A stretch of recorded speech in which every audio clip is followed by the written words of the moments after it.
नमस्कार, बहुत स्वागत। मैं हूं आपके साथ गुंजन सिंह लोधी और आप देख रहे हैं हमारा विशेष कार्यक्रम छत्तीसगढ़ की बात हमारे साथ। आज बात नक्सली उन्मूलन पर हो रही सियासत की। छत्तीसगढ़ सरकार सशस्त्र नक्सलवाद के समापन की घोषणा तो पहले ही कर चुकी थी। अब केंद्रीय गृह मंत्री अमित शाह नक्सलवाद की पूरी तरह खात्मे की घोषणा किसी भी क्षण कर सकते हैं। इस सिलसिले में छत्तीसगढ़ की डिप्टी सीएम विजय शर्मा, जो गृह मंत्री भी हैं और दिल्ली वह पहुंच चुके हैं। इससे पहले मुख्यमंत्री विष्णुदेव साय और उप मुख्यमंत्री विजय शर्मा ने भी बस्तर में जहां पर नक्सल प्रभाव मुक्त बताते हुए पूर्ण खात्मे का भरोसा जताया है। 95% पूर्ण खात्मा हो चुका है, ये बात उन्होंने कही है और सरकार 100% नक्सल मुक्त छत्तीसगढ़ का दावा कर रही है। वहीं विपक्ष से सिर्फ घोषणा बताकर घेर रही है। कांग्रेस लगातार सरकार पर सवाल उठा रही है कि अगर नक्सलवाद खत्म हो रहा है तो बस्तर के गांवों में विपक्षी नेताओं को क्यों रोका जा रहा है। बता दें कि नक्सलवाद से मुक्ति का क्षण सिर्फ राजनीति नहीं बल्कि बस्तर के लाखों आदिवासियों की शांति और विकास की लड़ाई का प्रतीक बन गया है। पिछले 4 दशकों से छत्तीसगढ़ नक्सलवाद का सबसे बड़ा गढ़ रहा है। 2023 के बाद से ही नक्सल उन्मूलन के लिए केंद्र और राज्य सरकार ने गहन अभियान चलाया, जिसका परिणाम अब कागजों पर नहीं बल्कि जमीन पर दिखाई दे रहा है। नक्सलवादी हमले लगभग शून्य हो चुके हैं और वहीं नक्सल प्रभावित जिले अब 7 रह गए हैं। 31 मार्च की डेडलाइन भी आ गई है, तो फिर 31 मार्च के बाद क्या देश नक्सल मुक्त होगा? लोग बेफिक्र होकर नक्सली इलाके में जा सकेंगे? क्या विकास को गति मिलेगी? आज इन्हीं सवालों का जवाब तलाशने की कोशिश करेंगे। उससे पहले सुनते हैं कुछ प्रतिक्रियाएं। बहुत ही उन्मुक्त वातावरण है और कल तो मैं सुकमा में हेल्थ कैंप का शुभारंभ करके आया, नारायणपुर गया था। वहाँ के लोग बहुत हर्ष व्यक्त करते हैं कि हमने कभी सपने में नहीं सोचा था कि इतनी जल्दी 1 साल के मध्य ही पूरे नक्सलवाद का पूरी तरीके से उसकी व्यवस्था को पूरी तरीके से ख़त्म करना, न्यूट्रलाइज करना, उनका समर्पण कराना, ये भारतीय जनता पार्टी के में सरकार में ही संभव हो सकता है। माननीय प्रधानमंत्री नरेंद्र मोदी जी के नेतृत्व काल में और हमारे ऊर्जावान गृह एवं सहकारिता मंत्री जिनके नेतृत्व में लगातार अनेकों ऐसे उदाहरण प्रस्तुत हो रहे हैं, जैसे कश्मीर की बात हो, चाहे राम मंदिर की बात हो। और छत्तीसगढ़ की यदि हम बात करें तो 50 वर्षों का नक्सली हिंसा का जो पीड़ा है वो हमारे छत्तीसगढ़ के लोगों ने कहते सहा है। आज उससे मुक्त हमारा प्रदेश हो रहा है, हो चुका है। बीजापुर, सुकमा, दंतेवाड़ा, बस्तर, नारायणपुर, कांकेर, गरियाबंद, फिर आपका मोहला मानपुर, राजनांदगांव, बलरामपुर तक नक्सलवाद किसने फैलाया? किसकी सरकार में फैली? ये पहले भारतीय जनता पार्टी के नेता बताए। जहां तक राजधानी तक पहुंच गए थे नक्सली, तो राजधानी में पकड़ा रहे। मतलब उन 15 सालों में नक्सली पूरी छत्तीसगढ़ में पैर पसार चुके थे और कहीं ना कहीं उसका जिम्मेदार है तो भारतीय जनता पार्टी की सरकार जिम्मेदार है। अपनी नाकामियों से, अपनी कर्मों से भारतीय जनता पार्टी नहीं बच सकती, जवाब तो देना पड़ेगा। और जिसके कार्यकाल में झीरम घाटी जैसा घटना हुआ, हमारे 32 जवान और तमाम टॉप लीडर मारे गए, आप उसके कलंक से नहीं बच सकते। आपके माथे में कलंक लगी है, वो आजीवन रहेगा। और इसी मुद्दे पर चर्चा के लिए हमारे साथ जुड़ रहे हैं पुष्पेंद्र उपाध्याय, भाजपा प्रवक्ता हैं, अभिमन्यु मिश्रा, कांग्रेस प्रवक्ता, रमेश पांडे, वरिष्ठ पत्रकार। आप तीनों का बहुत स्वागत करूंगी। और सबसे पहला सवाल कांग्रेस से ही, विपक्ष से ही मेरा रहने वाला है कि अभिमन्यु जी, आपको क्या लगता है कि जितने भी इसके पहले पत्र आए थे, शांति पत्र भी नक्सलियों की ओर से आए और कई ऐसे नक्सली जिन्होंने सरेंडर कर दिया है, तो उसके बावजूद भी सियासत थम नहीं रही है। कई सारे सवाल जो लगातार आपकी ओर से किए जा रहे हैं। जी, सबसे पहले तो गुंजन जी आपको नमस्कार, रमेश पांडे जी को नमस्कार, पुष्पेंद्र जी को नमस्कार, आपके सभी दर्शकों को मेरा नमस्कार। और ये देखिए, सबसे पहले तो यही कहना चाहूंगा कि सवाल करना तो विपक्ष का सबसे प्रमुख धर्म होता है। और बात यहाँ पे ये भी आती है ना, अभी दीपक बैठ जी की भी बातें हमने सुनी, आपके सुन रहे थे कि जैसा उन्होंने कहा कि राजनांदगांव से लेकर के कितने जिलों में नक्सलवाद फैला। 3 ब्लॉकों में नक्सलवाद था सबसे शुरुआत में, जब छत्तीसगढ़ बना था। उसके बाद कई संभाग, कई जिलों तक के फैल गया।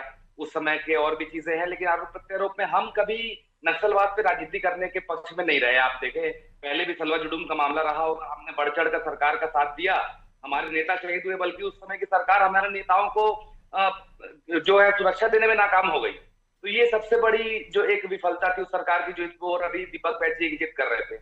उसके बाद ये भी चीजें आती हैं कि उस समय किस प्रकार का पालन पोषण नक्सलियों का किया गया। देखिए, हर सरकारों में काम भी हुआ है, कुछ कुछ कमियां भी रहती हैं। उसके बाद हमारी सरकार आई, हमारी सरकार ने भी विभिन्न मोर्चों में काम किया। अबूझ मार के जो पहला सर्वे कराने का काम किया, राजस्व सर्वे वहां का हुआ, हमारे रहते में कई वनोपज खरीदे, छत्तीसगढ़ ओलंपिक कराए, उसके बाद कैंप स्थापित करने के काम किए। तो इस प्रकार की राजनीति, लेकिन अब जो भारतीय जनता पार्टी कर रही है ये डेडलाइन वाली राजनीति, और अब कह रही है कि अब आज के वक्त बिल्कुल खत्म, तो कई सारे सवाल इसमें उठते हैं। आपने राजनांदगांव जैसे जिले को नक्सल मुक्त घोषित कर दिया, उसके बाद एक बड़ी नक्सल घटना वहां पर हुई, हमको एक थानेदार भी वहां पे शहीद हुए।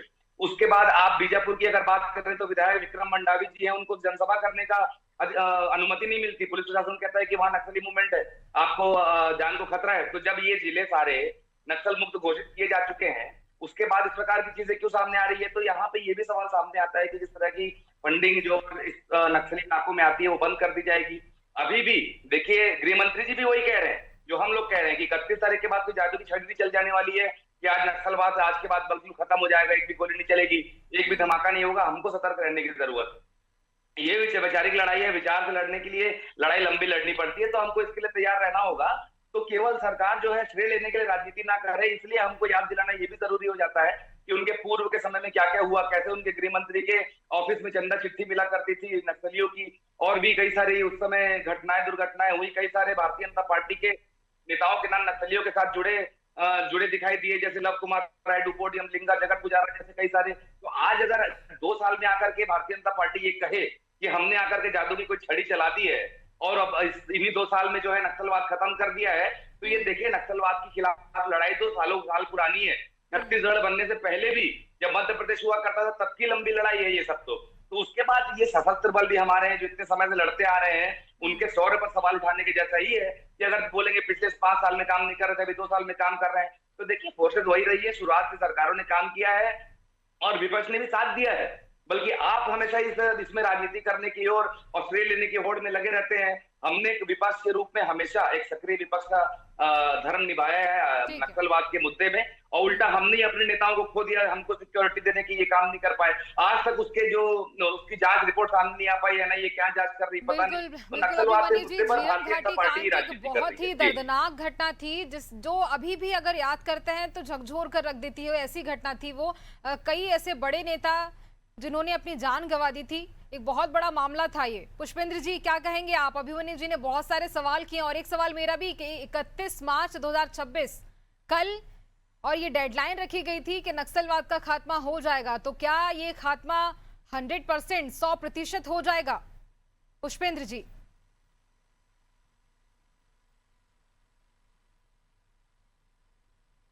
पुष्पेंद्र जी से संपर्क नहीं हो पा रहा है। हमारे साथ वरिष्ठ पत्रकार भी लगातार बने हुए रमेश पांडे जी सारी बातें भी सुन रहे हैं। रमेश जी, लगातार सत्ता पक्ष की ओर से ये बातें कही गई थी, केंद्रीय गृह मंत्री ने भी बात कही थी कि 31 मार्च 2026 को नक्सलवाद का खात्मा तय है, और अब वो तारीख भी आ चुकी है। तो क्या लगता है आपको कि इसके बाद नक्सलवाद की ओर से जो हमले किए जा रहे हैं, नक्सली हमले, वो अब नहीं होंगे?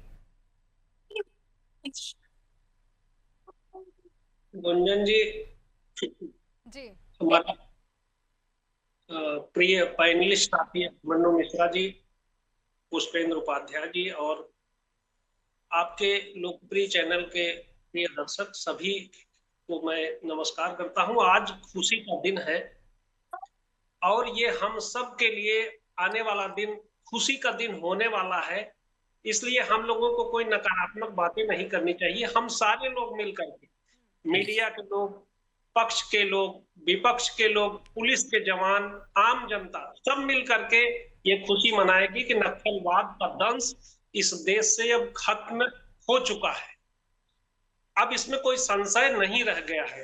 रही बात 31 तारीख के बाद की स्थितियों की, तब भी हमको सतर्क रहने की जरूरत है कि कहीं वह ताकतें पुनः न पैदा हो जाए। इसके लिए हमको सतत जागरूक रहने की जरूरत है, सतर्क रहने की जरूरत है। लेकिन अब इस पर कोई संशय नहीं रह गया है कि नक्सलवाद खत्म नहीं होगा। अब उसकी डेडलाइन एकदम नजदीक आ गई है। हम लोगों के लिए खुशी का मौका बहुत जल्द ही आने वाला है।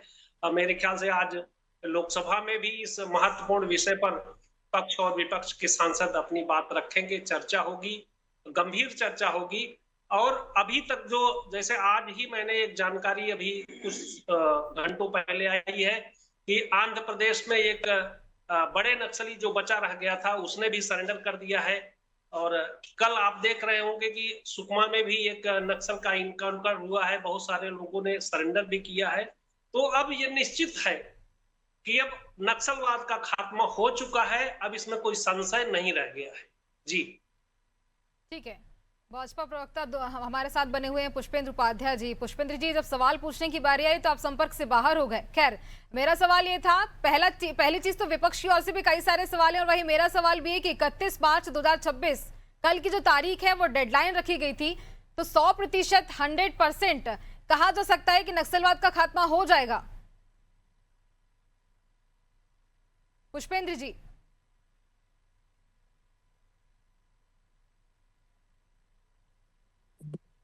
पुष्पेंद्र जी, आपको आवाज आ रही है? की आवाज आ रही है गुंजन जी? जी जी बताएं।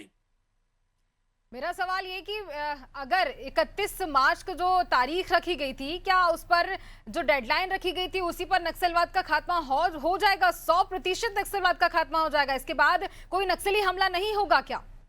अनादि टीवी के समस्त दर्शकों को मेरा नमस्कार। जय श्री राम। गुंजन जी आपको भी, वरिष्ठ पत्रकार रमेश पांडे जी हैं और मेरे साथी अभिमन्यु मिश्रा जी को, सभी को नमस्कार। छत्तीसगढ़ में नक्सलियों की उल्टी गिनती शुरू हो गई है।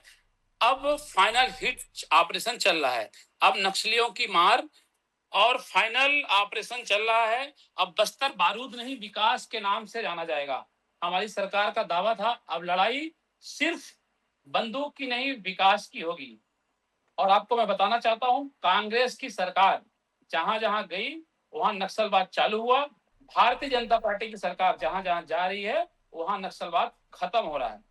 दूसरा मैं आपको बताऊं, जिस छत्तीसगढ़ को नक्सल हिस्सा, अव्यवस्था और पिछड़े। पुष्पेंद्र जी, आपकी आवाज नहीं आ रही है, अपना डिवाइस अनम्यूट कीजिए।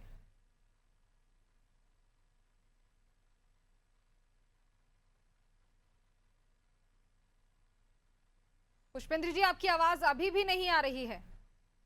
अभी आ रही है मेरी आवाज? जी जी, तो मैं बोल रहा था, जिस छत्तीसगढ़ को नक्सल हिंसा, अव्यवस्था और पिछड़ेपन के लिए जाना जाता था, अब हमारा छत्तीसगढ़ विकास और स्थिरता की ओर आगे बढ़ रहा है। भारतीय जनता पार्टी की सरकार ने साफ शब्दों में कहा था, हम किसी पर गोली नहीं चलाना चाहते हैं। और जो नक्सली जो है सरकार, उन्हें मुख्य धारा में आएंगे।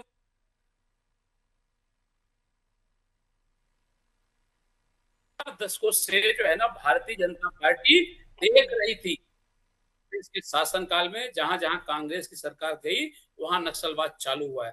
दूसरा मैं बात बताऊं, 31 मार्च 2026 छत्तीसगढ़ की जनता के लिए बेहद खास दिन होगा, जब छत्तीसगढ़ के नक्शे से नक्सलवाद पूरी तरह से खत्म हो जाएगा। यानी कि आप ये कहना चाहते हैं कि विपक्ष कांग्रेस जब जब सत्ता में रही है तब तब नक्सलवाद बढ़ा है? देखिए, ऐसा है, हमेशा से जहां कांग्रेस सरकार गई है वहां नक्सलवाद चालू हुआ है और भारतीय जनता पार्टी जहां गई है वहां पे नक्सलवाद खत्म हुआ है। कांग्रेस को इसमें राजनीति नहीं करना चाहिए। देखिए, ऐसा है गुंजन जी, कांग्रेस को इसमें राजनीति नहीं करना चाहिए और भारतीय जनता पार्टी जो बोलती है वो करके दिखाती है। भारतीय जनता पार्टी के शासनकाल में नक्सलवाद खत्म हुआ, राम मंदिर बना, धारा 370 हटा, वो भारतीय जनता पार्टी है। और आदरणीय देश के यशस्वी गृह मंत्री आदरणीय अमित शाह जी ने स्पष्ट शब्दों में कहा था 31 मार्च को पूरे देश से नक्सलवाद खत्म हो जाएगा। वरिष्ठ पत्रकार रमेश पांडे जी कितनी अच्छी बात बता रहे थे। देखिए, नक्सलवाद खात्मे की ओर है, 24 घंटे हैं और नक्सलवाद पूरी तरह से खत्म हो गया। कांग्रेस पार्टी को स्वीकार करना पड़ेगा कि भारतीय जनता पार्टी के शासनकाल में नक्सलवाद पूरी तरह से खत्म हो रहा है। ठीक है पुष्पेंद्र जी, झीरम घाटी कांड याद है आपको? उसमें कांग्रेस के बड़े नेता मारे गए थे। अगर नक्सलवाद को बढ़ावा कांग्रेस दे रही है तो वो अपने नेता को क्यों जान की बाजी को लेकर के उनको जान उनकी लगवाएगी? देखिए, उसमें भी जो है ना, भारतीय जनता पार्टी बहुत गंभीरता से एक एक बिंदु पर जांच की थी और उसमें किसका हाथ है क्या है, सब चीजें सामने आएंगी और भारतीय जनता पार्टी की सरकार में नक्सलवाद पूरी तरह से खत्म होते दिख रहा है। अब मैं आपको बताऊं, अगर नक्सलवाद खत्म होगा तो उसके फायदे क्या होगा? वहां पे जो है रोड बनेंगी, बिजली की सुविधाएं होंगी, वहां के युवाओं को रोजगार के अवसर प्राप्त होंगे।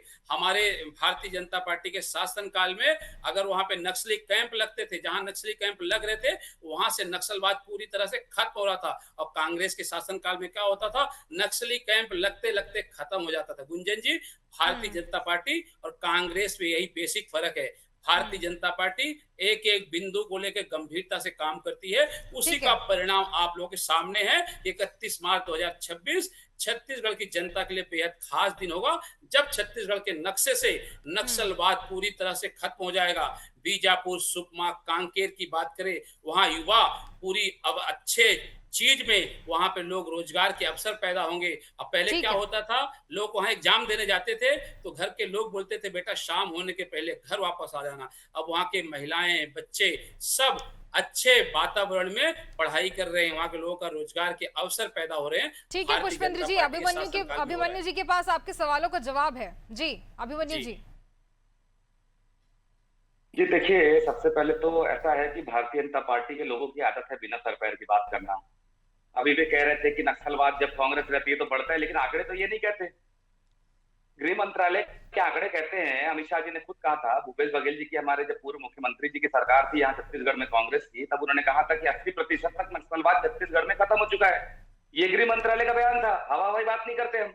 उसके बाद अभी आपकी रिपोर्ट में हमने देखा कि 95% तक की बात की गई, तो 15% आपने किया इन 2 सालों में, बड़ी अच्छी बात है, आपको साधुवाद है। तो लेकिन इस प्रकार की हवाई बातें नहीं करते कि इनकम बढ़ गया। अब उसके बाद अगर देखेंगे, अभी पुष्पेंद्र जी ने 2 बातें कही जो मैं गौर से सुन रहा था। उन्होंने कहा कि पहले बस्तर को नक्सलवाद का गढ़ माना जाता था, लोग बोलते थे शाम को घर के बाहर मत निकलना। तो छत्तीसगढ़ में 25 में से 17 साल राज करने वाली पार्टी अगर ये कहती है तो ये उनके लिए स्वयं के लिए शर्म की बात। अगर आपने 15 साल जो रमन सिंह जी के राज में बस्तर को ये बना दिया था, तो आप लोगों को तो चुल्लू और पानी में डूब मरना चाहिए, जो आप लोगों ने बस्तर पे। कांग्रेसियों को मरना चाहिए, भारतीय जनता पार्टी काम करती है। देखिए पुष्पेंद्र जी, बीच में बोलने की फिर होगा ना काम, तो फिर आप एक शब्द नहीं बोल पाएंगे, आप भी मुझे जानते हैं। मैं अभी आपको बहुत इत्मीनान से सुन रहा था। किसी भी गलत चीज के लिए कोई भी तरह सही नहीं होता है। अरे आपको मैं बहुत सुन रहा था। सुनिए, आप बोलिए, मैं सुन रहा हूँ। हाँ तो सुनिए, अभी आपने बहुत सारी झूठ बातें कही, बहुत सारी हवाई बातें करी, मैंने सुना ना। लोग झूठ नहीं बोलते हैं। उसके बाद अभी आपने झूठ बोला। आपने बोला कांग्रेस के समय में जो नक्सलवाद खत्म हो रहा है, 31 मार्च 2026 को कम हुआ है, करना पड़ेगा अभिमन्यु जी। क्यों आपने स्वीकार करना पड़ेगा? आप कौन होते हैं? भारतीय जनता पार्टी का एक एक कार्यकर्ता 24/7 काम करता है, उसी का परिणाम है नक्सलवाद खत्म होते हुए दिख रहा है। इसलिए झूठ भी बोल रहा हूं। भारतीय जनता पार्टी झूठ नहीं बोलती है, अपना बता रहे हैं। रुक जाइए, 2 मिनट रुक जाइए ना। चलिए 2 मिनट रुक जाइए, मेरा समय बर्बाद मत कीजिए। ठीक है पुष्पेंद्र जी, मौका देता हूँ। आप गुंजन जी ये क्या कह रहे हैं? आप सुने, ये बोल रहे हैं मौका देता हूँ। क्या ये मौका देंगे मुझे आपके चैनल में बोलने का, भारतीय जनता पार्टी के प्रवक्ता? कि आप मौका देंगे मुझे? आप बता दीजिए पहले। ठीक है पुष्पेंद्र जी, सुन लेते हैं, जब वो जवाब दे रहे हैं तब सुन लेते हैं। जी अभिमन्यु जी। क्या है, न्यूज चैनलों को अपनी बपौती का समझना बंद करे भारतीय जनता पार्टी के प्रवक्ता और नेता। कांग्रेस के लोग ऐसा करते हैं कि ठीक है। अच्छा, अभी आप कह रहे हैं कि आपको बोलने का मौका देता हूँ, कांग्रेस के लोग ऐसा करते हैं। देखिए क्या गली मोहल्ले की लड़ाई नहीं चल रही है पुष्पेंद्र जी, बोलिए। हमेशा से झूठ बोलने की आदत। अब सुनिए, आंकड़ों के सहित बात करते हैं, आपके जैसे नहीं। आंकड़ों के सहित बात करता हूँ।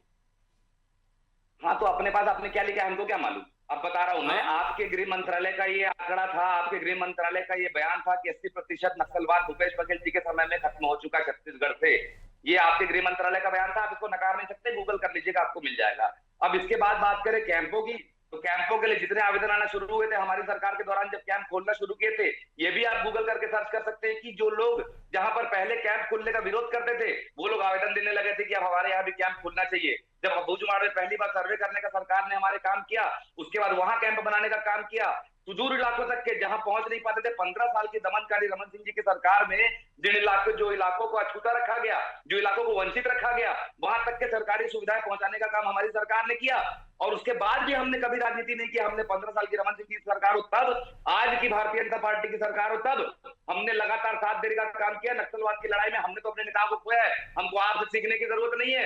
आपके नेताओं के नाम जुड़े हैं नक्सलवादियों के साथ, हमारे नेता नक्सलवादियों के हाथ शहीद हुए हैं, तो वो भी आप ही की गलती थी। आपकी सरकार ने विपक्ष को जो है सुरक्षा नहीं दे पाए। उसके बाद अगर आज आप 2 साल में आके कहेंगे कि हमने बड़ा कमाल कर दिया, हमने बड़ा जादू कर दिया, नक्सलवाद खत्म कर दिया, तो ऐसा नहीं है। मैं फिर से वही कहूंगा, बहुत लंबी लड़ाई नक्सलवाद में लड़ी है। और अभी आपने खुद माना कि बस्तर किस तरह से वंचित था, तो 17-18 साल जब भारतीय जनता पार्टी छत्तीसगढ़ में राज करे, उसके बाद अगर ये कहे कि जो बस्तर वंचित था, बस्तर में शाम को लोग निकल नहीं पाते थे, तो इनको अपने आप में शर्म करने की बात है। यही मैं उस समय कह रहा था। तो इसीलिए भारतीय जनता पार्टी अपना ये ढिंढोरा पीटना बंद करे और आगे कम से कम और ये सीरियसली काम करे, इस बात को माने कि 31 तारीख को कोई रात को हैप्पी बर्थडे नहीं हो जाने वाला है, अगले दिन से नक्सलवाद खत्म हो जाएगा। और अभी भी बता दूं मैं, अभी कुछ दिन पहले आईजी बस्तर जो है उनकी मैं एक स्टेटमेंट सुन रहा था, उन्होंने कहा था कि ये अभी जिसने पापा राव ने सरेंडर किया, उसके अलावा हेमला दूजे और एक और रेजिमेंट का नाम उन्होंने लिखा, कमांडर का नाम लिया, जो 2 कमांडर अभी भी एक्टिव हैं। तो ये नहीं कहा जा सकता कि अभी तक पूरी तरह से नक्सल मुक्त हो गया छत्तीसगढ़। इसीलिए भारतीय जनता पार्टी को भी अपने पीठ थपथपाने का जो ये काम कर रही है उससे बाहर निकलना चाहिए। आपने डेडलाइन का काम कर दिया, आप जिन लोगों ने सरेंडर नहीं किया है उनके ऊपर आप कार्रवाई करके दिखाएं और एक नई डेडलाइन देकर जिस दिन तक के सारे नक्सलवादियों को मार करके खत्म कर दिया जाएगा बस्तर के अंदर में, तो काम करने पर ध्यान दें। ये हमारा शुरू से कहना है, काम करने पर ध्यान दें। और जो सवाल पूछ रही विपक्ष, उसका जो है पॉजिटिवली आप जवाब देंगे, उसका आंकड़ों के साथ जवाब देंगे तो हम मानेंगे ना।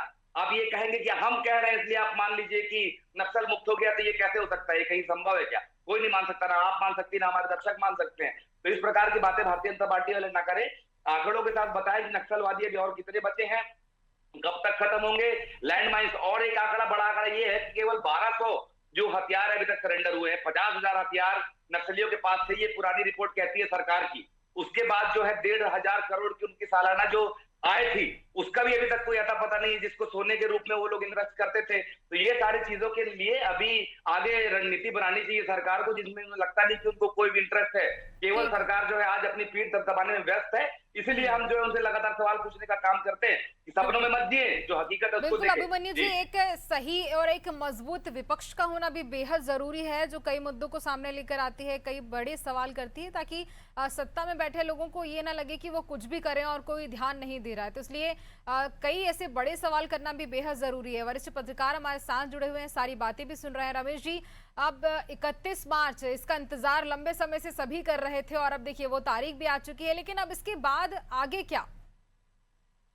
देखिए गुंजन जी, पहले तो मैं संक्षिप्त में ये बताने की कोशिश करूंगा कि नक्सलवाद कोई छत्तीसगढ़ की क्षेत्रीय समस्या नहीं, यह राष्ट्रीय समस्या है और यह अंतर्राष्ट्रीय समस्या भी है। तो इसमें कांग्रेस का भी योगदान उतना ही अच्छा है जितना भारतीय जनता पार्टी का योगदान है, उतना ही मीडिया का योगदान है, उतना ही आम जनता का योगदान है। सभी लोगों के मिल करके सामूहिक समन्वय से ये एक जो दंश था वो दूर हो रहा है। इसमें कोई एक व्यक्ति नहीं है, कोई एक संगठन नहीं है, कोई एक हिस्सा नहीं है कि जिसकी वजह से हो रहा है।